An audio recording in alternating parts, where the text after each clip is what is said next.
మావోయిస్టుల అరెస్టుపై తెలంగాణ రాష్ట్ర కమిటీ సెన్సేషనల్గా ఒక లెటర్ని రిలీజ్ చేసింది. అధికార ప్రతినిధి జగన్ పేరుతోని ఈ లేఖ విడుదల చేసింది. ప్రస్తుతానికి ఉమ్మడి ఆదిలాబాద్లోని నిన్న 16 మంది మావోయిస్టులను అరెస్ట్ చేశారు. ఆ మావోయిస్టుల అరెస్టును తీవ్రంగా ఖండిస్తూ ఇటు మావోయిస్టు పార్టీకి సంబంధించిన స్పోక్స్ పర్సన్ అని చెప్పుకోవచ్చు, ఇటు తెలంగాణ కమిటీ మెంబర్ అని చెప్పుకోవచ్చు. జగన్ పేరుతోనే ఒక లెటర్ అయితే రిలీజ్ అయింది. ఇటు కాకరబుడ్డి అలాగే ఇటు బాబ్జీపేట పరిసరాల్లో ఆయుధాలు లేకుండా ఉన్న వాళ్ళని మా సహచరులని 2 గ్రామస్తులను కూడా అక్రమంగా అరెస్ట్ చేశారంటూ ఇటు మావోయిస్ట్ పార్టీ ఒక లేఖనైతే రిలీజ్ చేసింది. ప్రశాంత వాతావరణాన్ని భగ్నం చేసేందుకే ఇలాంటి చర్యలు చేస్తున్నారు. అలాగే అరెస్ట్ చేసిన వారందరినీ కోర్టులో వెంటనే హాజరుపరచాలని ప్రధానంగా డిమాండ్ను కూడా ముందుకు తీసుకొచ్చినట్టు తెలుస్తుంది. సో మొత్తం మీద ఇటు మావోయిస్టులు మరి ఆయుధాలతో దొరికారని ప్రభుత్వాలు చెప్తున్నాయి, ఇటు పోలీస్ శాఖ చెప్తుంది. కానీ ఆయుధాలే లేవు. 16 మందిని వీళ్ళు అన్యాయంగా పట్టుకున్నారు. వాళ్ళని వెంటనే కోర్టులో హాజరుపరచాలని ఇటు మొత్తానికైతే ఒక తెలంగాణ రాష్ట్ర కమిటీకి సంబంధించిన పత్రికా ప్రకటన అని చెప్పుకోవచ్చు. జగన్ పేరుతోనే వచ్చింది. దీనికి సంబంధించిన మరిన్ని వివరాలు కూడా తెలుసుకునే ప్రయత్నం చేద్దాం. ఒకసారి మా ప్రతినిధి రవి నాయక్ ఉన్నారు, రవి నాయక్తో మాట్లాడి తెలుసుకునే ప్రయత్నం చేద్దాం. రవి నాయక్ చెప్పండి, అసలు ఆదిలాబాద్లో ఏం జరిగింది? 16 మంది దగ్గర ఆయుధాలు ఉండేనా, లేవా?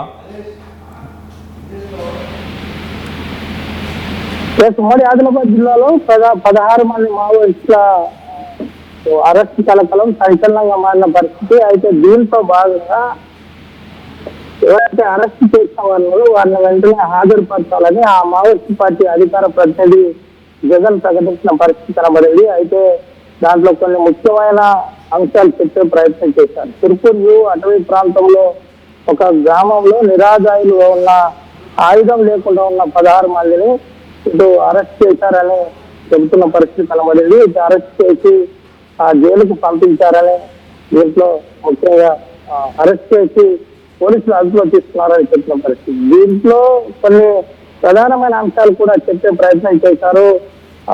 ఎవరైతే అరెస్ట్ చేసిన 16 మంది ఉన్నారో వారిని వెంటనే పోలీసులు అదుపులో తీసుకున్న 16 మంది ఉన్నారో వారిని వెంటనే కోర్టులో హాజరుపరచాలని చెప్పిన పరిస్థితి. కోర్టులో హాజరుపరచడమే కాక కొన్ని ప్రధానమైన అంశాలు చెప్పారు. తెలంగాణలో శాశ్వత వాతావరణంలో కొనసాగుతున్న పరిస్థితిని శాంతి భద్రతలకు విఘాతం కలగకుండా అందరూ సహకరించాలి. ఎవరైతే అరెస్ట్ చేసిన అంశం ఏదైతుందో ఈ అరెస్టును అందరూ ప్రజాస్వామికవాదులు ఖండించాలని చెప్పిన పరిస్థితి కనబడింది. దీంట్లో డీజీసీఎం స్థాయి వ్యక్తులు 4 పోలీసులు అదుపులో తీసుకున్నారు. అదుపులో తీసుకొని హైదరాబాద్ కు తరలించారు. వీరిని వెంటనే కోర్టులో హాజరుపరచాలని చెప్పిన పరిస్థితి కనబడింది. అయితే రవినాయక్, ఈ అరెస్ట్ చేసిన వాళ్ళ దాంట్లో ఎవరైనా ముఖ్య నాయకులు ఉన్నారా? అరెస్ట్ చేసిన దాంట్లో రవి అలియాజ్ సమ్ పేరుతో ఒక ముఖ్యమైన నాయకుడు ఉన్నట్టు చెబుతున్న పరిస్థితి. అంటే డివిసిఎం అంటే దండకారణ్యంలో ముఖ్యమైన నాయకులు ఒక 6 దీంట్లో ఉన్నట్టు చెబుతున్న పరిస్థితి. దీంట్లో 7 మహిళలతో పాటు 4 పురుషులు ఉన్నట్టు చెబుతున్న పరిస్థితి. దీనిలో 2 డివిసిఎం క్యాడర్తో పాటు మరొకరు ముఖ్యమైన నాయకుడు ఉన్నట్టు కొంత చెబుతున్న పరిస్థితి కనబడుతుంది. అయితే ఎవరైతే అరెస్ట్ అయిన వారిని వెంటనే కోర్టులో హాజరుపరచాలి. కోర్టులో హాజరుపరిచి శాంతియుత వాతావరణాన్ని కల్పించాలి. తెలంగాణ రాష్ట్ర ప్రభుత్వం గతంలో ఉన్నట్టుగానే ఇప్పుడు కూడా అదే పరిస్థితిని కల్పించాలి. ఇటు ఆపరేషన్ కగారును రాష్ట్ర ప్రభుత్వం ప్రోత్సహిస్తుందా, అసలు ఏంటి పరిస్థితి అనే కోణంలో కూడా దీంట్లో చెప్పే ప్రయత్నం చేశారు. రాష్ట్ర ప్రభుత్వం వెంటనే దీనిపై స్పందించాలని చెప్పిన పరిస్థితి. అనంతరం వారిని 16 మంది నిరాదాయులుగా అరెస్ట్ చేశారు. దాన్ని ఖండిస్తున్నాం. దీంతో పాటు అదే గ్రామానికి చెందిన మరో 2 ఆదివాసీ యువకులను కూడా అదుపులో తీసుకున్నారు. పటేల్ను అదుపులో తీసుకున్నారు. వెంటనే వారిని కోర్టులో హాజరుపరచాలి. కోర్టులో హాజరుపరిచిన అనంతరం ఈ అంశంపై డీజీపీ స్థాయిలో ప్రధానంగా ఒక మీడియా సమావేశం పెట్టాలని చెబుతున్న పరిస్థితి అయితే కనబడుతుంది. ఏది ఏమైనప్పటికీ తెలంగాణ రాష్ట్రంలో ఈ లేఖ వెంటనే విడుదలవడం సంచలనంగా మారింది.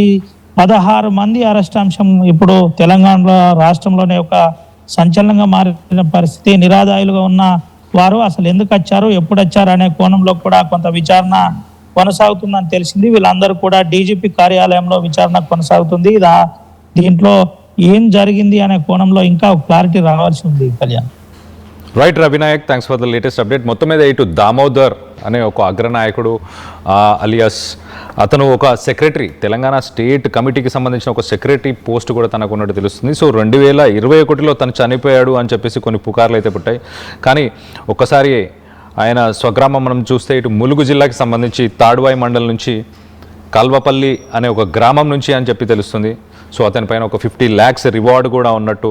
అలాగే గతంలో ఇటు జనవరి 2025లో బీజాపూర్, ఛత్తీస్గఢ్కి సంబంధించిన బీజాపూర్ అడవుల్లో ఆపరేషన్స్ చేపట్టినప్పుడు ఆయన చనిపోయాడని కొంత కన్ఫ్యూషన్ అవుతుండే. ప్రస్తుతానికైతే అతన్ని మరి పట్టుకున్నారు అని చెప్పేసి ఇప్పుడు అతను బతికే ఉన్నాడు. గతంలో జరిగిన ఆపరేషన్స్లో తనకి ఏం జరగలేదు, ప్రాణ నష్టం లేదు.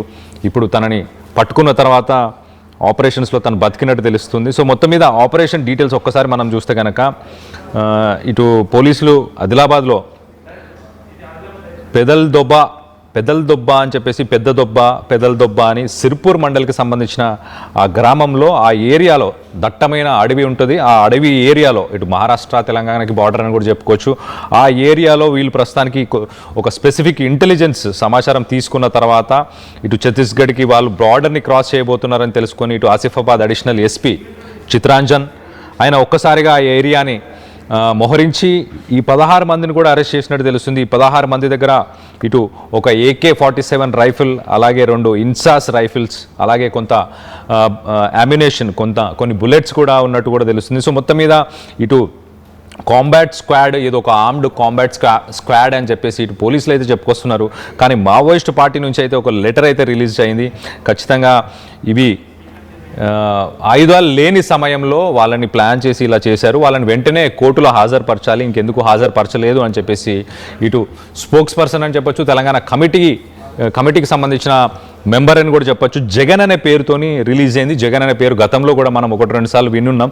సో మొత్తం మీద వాళ్ళని రిలీజ్ చేయాలని చెప్పేసి ప్రధానంగా ఇటైతే డిమాండ్ చేస్తున్నారు. ఇటు శాంతి భద్రతలకు భంగం కలిగించేలాగా ఇటు చర్యలు చేపడుతుంది పోలీస్ శాఖ కానీ ప్రభుత్వాలు కానీ అంటూ ఇటు కేంద్ర ప్రభుత్వాన్ని అలాగే రాష్ట్ర ప్రభుత్వాలను కూడా ఉద్దేశించి మరి ఇటు జగన్ పేరుతో ఒక లెటర్ అయితే రిలీజ్ అయింది. సో మొత్తం మీద దీనికి సంబంధించి మీరేమనుకుంటున్నారు, మీ అభిప్రాయాలని కింద కమెంట్ రూపంలో తెలియపరచండి. చరిత్ర సృష్టించినోడు ఇప్పుడు ఆ చరిత్రని తిరగరాయబోతున్నాడు. అబద్ధాల గోడల్ని బద్దలు కొట్టి నిజాలను రాగా మీ ముందుంచబోతున్నాడు.